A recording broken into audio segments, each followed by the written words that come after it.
Kailian, impact sa dagiti Manalon iti probinsya ti Benguet ti aro nga ingda. Seknan iti bagsak presyo anateng iti panagbisita ni Department of Agriculture Secretary Francisco Chu Laurel Jr. iti probinsya ti Benguet iti Agri-Pinoy Trading Center ijay La Trinidad idi napalabas sa lawas.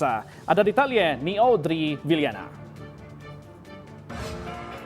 Itinaangay ugnayan with farmers na pagsasaritaan dagiti nagduduma awagas ang mabalin ang maaramid kagiddan ti panagnato ti presyo ti petrolyo ken fertilizer amay sa kadagiti arungaing dagiti Manalon ngem nababalad ti presyo dagiti highland vegetable. Sigun kini Alejandro ang may sa tracker, dumanon iti 90,000 pesos ti budget na para iti petrolyo.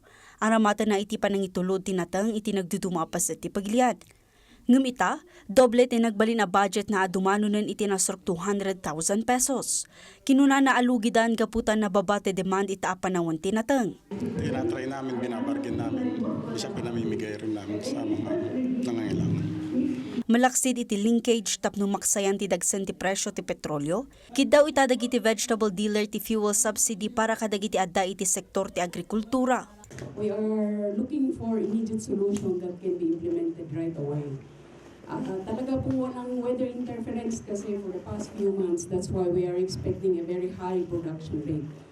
Mataas po yung production natin, mababa po yung demand.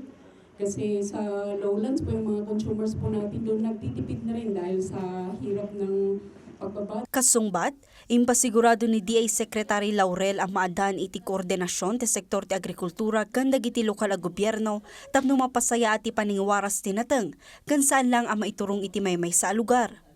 Fuel logistics issue na harap natin ngayon. At the immediate solution kung may pondo is fuel subsidy to the agricultural truckers natin para na yung burden ng freight mabawasan so that farmers can keep yung income nila, the present income. So yun ang tatrabahuin natin. Tumultulong matan ti DA Cordillera baban iti panagaramat kadagiti kadiwa trucks, ang mangibiyahe kadagiti nateng agturong kadagiti daduma at trading areas. Audrey Villana, para iti Pambansang TV, iti Baro, a Pilipinas.